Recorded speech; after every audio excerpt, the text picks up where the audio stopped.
फिर मेरे जीवन में कोई पुरुष नहीं है, फिर मैं इतना ज्यादा समस्या हो जाती है कि नींद खुलते ही फिर क्रिया हो जाती है। फिर मासिक धर्म से पहले और कुछ दिनों बाद कुछ चेंजिंग आता है शरीर में ऐसा।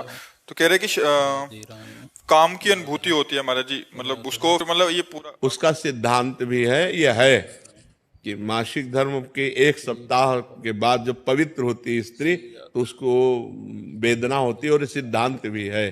तो अब उसको सहना पड़ेगा। जब पति नहीं है तो व्यभिचार की आज्ञा तो शास्त्र देता नहीं है। फिर राधा राधा राधा राधा रटकर ब्रह्मचर्य धारण करना चाहिए, ब्रह्मचर्य की भावना पुष्ट करनी चाहिए। अब इधर अपने जीवन को इस तरह से बर्बाद करने से तो कोई लाभ मिलेगा नहीं। अगर हम अन्य प्रक्रियाओं को स्वीकार करते हैं तो वो सब निषेध ही हैं, वो हमारे जीवन को नष्ट ही करेंगी। तो हमें लगता है कि या तो पुरुष का वरण कर ले, किसी सदपुरुष का वरण कर ले और अपनी गृहस्थ धर्म से रहे, और या फिर उसको सहन करके ब्रह्मचारी बना रहे।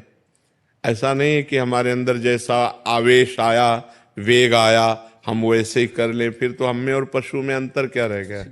हम मनुष्य हैं, वेग आता है, राधा राधा राधा राधा, शांत भाव, कोई क्रिया नहीं करनी, कोई बस 2-4 दिन में शांत हो गया।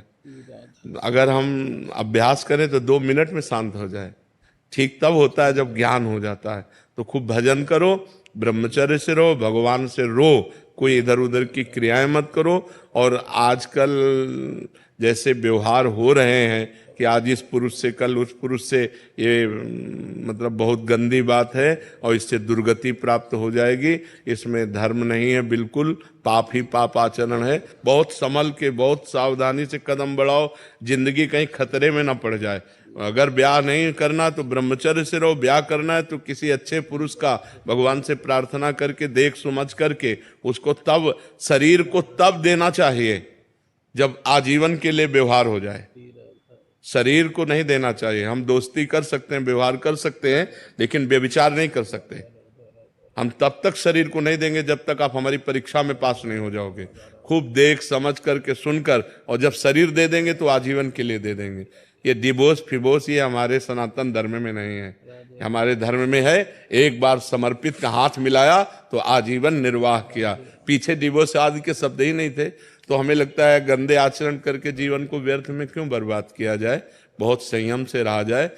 यही तो आवेश है, काम का आवेश, क्रोध का आवेश, लोभ का आवेश, अहंकार का आवेश, यही तो सब पाप कर्म कराने वाले हैं। इन्हीं को तो सहना है। राधा राधा ना सहन हो तो रोज श्री जी का नाम लेकर के, अपने पास जिसे बच्चा है, अब उसका कोई बल तो है नहीं, रो देगा माँ के लिए तो माँ को दौड़ के आना पड़ेगा। तो हमारा बल क्या है? श्री जी है। तो हम जब हम विकल हो, कोई हमें आश्रय, तो हम गंदी क्रियाएं नहीं करेंगे, रो देंगे कि प्रभु आप देख लो। वो जहां रो दिया तो ऐसा संभाल देंगे कि आजीवन संभल जाओगे। बहुत अच्छे बच्चे हो, अपनी बात कह रहे हो तो इस बात को समझो, इधर उधर की चेष्टाओं में मत फंसना। पुरुष का वरण करो तो देख समझ के वरण करो, एक बार वरण करो तो आजीवन उसका वरण करो।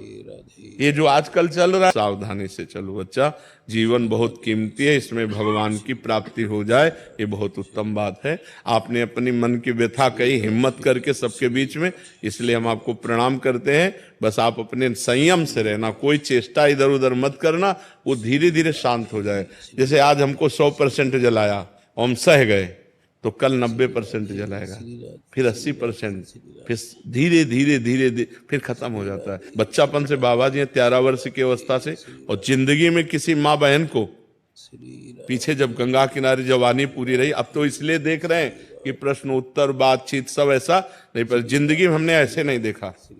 छूना, बातचीत करना, मिलना तो बात जाने दो, ऐसे नहीं देखा, फेस टू फेस नहीं देखा, सदैव ऐसे ही रहे। और गंगा किनारे कौन देखने आता है? खाना तो मिलता नहीं था, रहने का ठिकाना नहीं, गर्मी सर्दी बरसात 20 वर्ष ऐसे काटे। धीरे धीरे धीरे धीरे धीरे तब वही अनुभव कह रहा हूं कि पहले 100%, फिर 90% उसको देखा है, फिर 70%, फिर कम परसेंट होते होते होते अब शांत एकदम। जब शांत हो गया तब सब कुछ मिल गया। जब शांत नहीं था तो ना खाने का था, ना रहने का था, ना कुछ नहीं था। और जब इच्छा नहीं है तो दुनिया की चीजें तो हम इसलिए कहते हैं कि धैर्यपूर्वक सहो, ये सहना तुम्हें महान बना देगा। गलत आचरण में मत उतरना, ये सबके जीवन में रहता है। कोई ऐसा यहाँ पैदा ही नहीं हुआ भगवान या भगवान के महान भागवतों के सिवा जिसको काम क्रोध ने अपनी चपेट में ना लिया हो। सबको रोना पड़ा है, सब भजन करके आगे बढ़े हैं, सबके ऊपर भगवान की कृपा हुई जो निष्काम हुए हैं।